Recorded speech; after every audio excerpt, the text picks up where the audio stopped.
When hundreds of people get together to make a movie, mistakes happen all the time. Perhaps you saw the hydraulic system on the underside of a chariot in Gladiator, for example. These mistakes sometimes make it to screen, but only rarely do they happen in such a way as to actually improve a scene. No, the guy wasn't supposed to drop the most powerful item in the universe, but it sure was funny when he did. When it happens, it's memorable, and sometimes it's entirely movie-making. Some of the best moments in video history were completely unscripted and accidental. So with that in mind, I am Ellie with Whatculture, here with movie mistakes that made films better. Star Wars, Stormtrooper Headbutt. When it comes to 1977's Star Wars, the most infamous blooper has got to be the time a stormtrooper slammed his head into an opening door. If you ever needed more proof that those suits were so impractical for intergalactic space fighting and just for general vision, then this moment is absolutely golden. It's one of those scenes that every fan of the franchise knows, but probably missed the first time they watched the movie. In the 1977 special edition remaster of the film,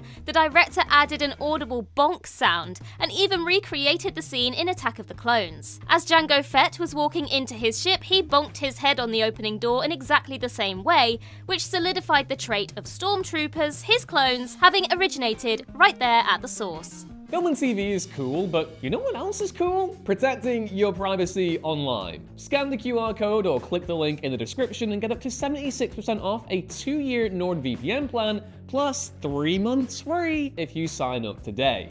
I'd make that deal. Damn good deal. Midnight Cowboy, I'm walking here. Sometimes actors like to ad-lib their dialogue when they think that their words are better than the scripted bits. Dialogue make it into the final cut and become some of the best spoken words in the movie. And this is what happened in Midnight Cowboy. When it was being shot, the production didn't have the permits necessary to shut down traffic on a busy New York City street, but Jon Voight and Dustin Hoffman had to make that trek. To get past the lack of a permit, a van was stationed with a hidden camera across the street, and the actors walked back and forth to get the scene on a busy sidewalk. After 15 takes, the duo finally had a workable shot, but it was interrupted by a cab that ran a red light and nearly barreled right into the actors. Without skipping a beat, Hoffman reacted like anyone would in such a situation, but he remained in character, which made all the difference. He repeatedly slammed the hood of the car and yelled, "I'm walking here!" and movie history was made. Zoolander.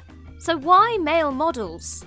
Sometimes an actor will remain in character and re-deliver the same line, hoping to spark that memory to get to where they need to be, which usually doesn't get thrown into the final cut of the film, or at least you'd hope it wouldn't. For Ben Stiller and David Duchovny's scene in Zoolander though, the director found their take so funny it made it to the final cut. This was the most crucial moment of the film, when Duchovny's J.P. Pruitt reveals the plot involving turning male models into assassins. Zoolander asks, so why male models? And receives the explanation that they don't think for themselves and do as they're told. In perfect form and timing, Stiller forgot his next line, so he simply repeated his last, which played perfectly with what Duchovny had just said. The gaffe was kept in and remains one of the funniest moments in the whole movie. Casino Royale, Bond's white bikini scene. Fans were originally quite skeptical of seeing Daniel Craig portray the British secret agent in 2006's Casino Royale, going back and forth pretty much up until one moment. That one moment, of course, being when he emerges from the ocean in all of his drippy, wet glory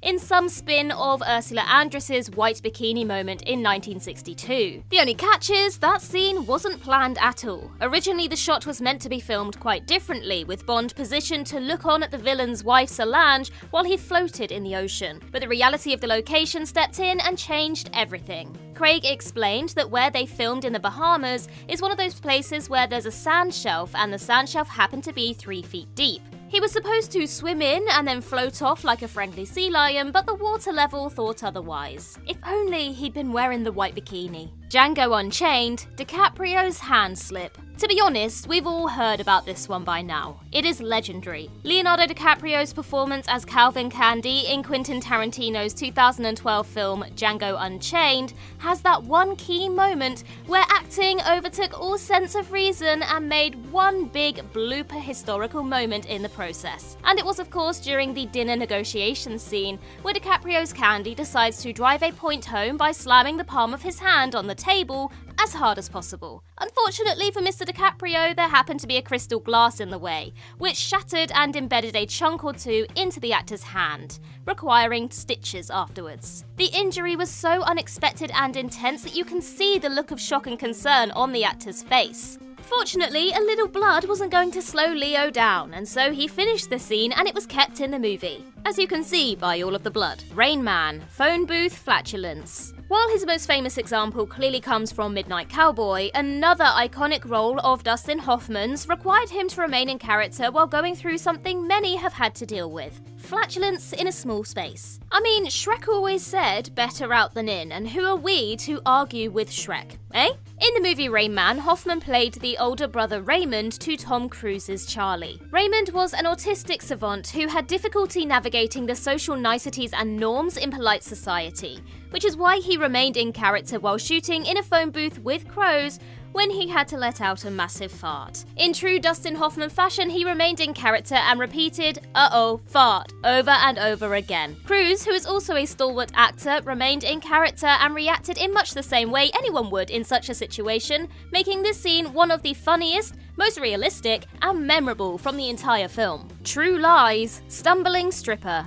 When Jamie Lee Curtis played a mum and unwitting wife to a secret agent in the movie True Lies back in 1994, she had a memorable scene that few could forget. While trying to put a little excitement into her life, she gets involved in an espionage mission orchestrated by her husband, though she isn't aware of his involvement. Through the course of the operation, she finds herself in a hotel room with a dark figure and the instruction that she has to plant a bug, which leads to her stripping in front of the sitting gentleman. As she throws her clothes off in front of the man she isn't aware is her husband, she starts out awkwardly but slowly finds her rhythm as her dance develops into a sexy show of distraction that culminates in her use of a bedpost as a stripper pole. Just as things are getting hot, she pulls herself up on the pole and quickly falls right off and hits the floor. It was an accident, and good old Arnie nearly stood up to make sure Curtis was okay, but she kept her composure and continued with the scene. Given her awkwardness in the scene, the gaffe actually played perfectly for the character, and it remained in the film. The Lord of the Rings, The Two Towers, kick the can.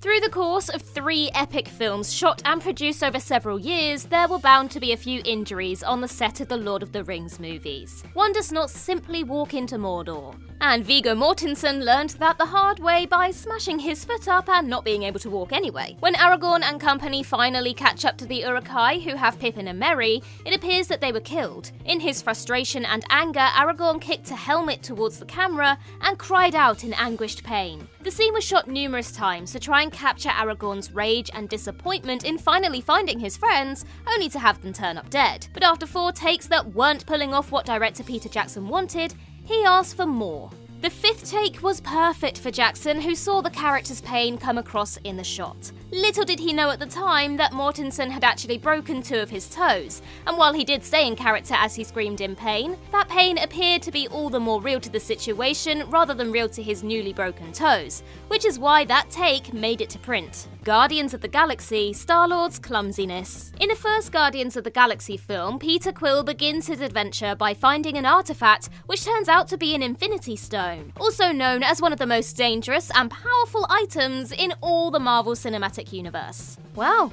That was handy, wasn't it? You would think that such a device would hold the reverence of the characters, but when the collector asks for the stone, Quill does something that is so true to character and funny, it's surprising to learn that the whole thing was an accident. In true Star-Lord fashion, just as he is about to hand over the most powerful thing in the whole universe, Quill drops the stone and quickly recovers it. That scene was an accident, and Chris Pratt truly did drop the prop. They shot several takes, but the one that made it to the final cut of the film showing the gaffe was arguably the best of them all. The Usual Suspects, the lineup scene. Originally, the police lineup scene in The Usual Suspects was supposed to be serious, and each actor was meant to read the line, "Hand me the keys, you effing sucker," with all the grace and aplomb you would expect from such hardened professional actors. As it happened, they all giggled like schoolboys, which didn't make director Bryan Singer happy. At first, what made it to the final cut of the film was hardly serious, and there's a familiar reason why. Flatulence. It's amazing how many scenes have been ruined, or rather improved, by something so mundane as passing gas. Benicio del Toro farted like 12 takes in a row. inciting uncontrollable laughter, and the delivery of their lines in silly, over-the-top ways,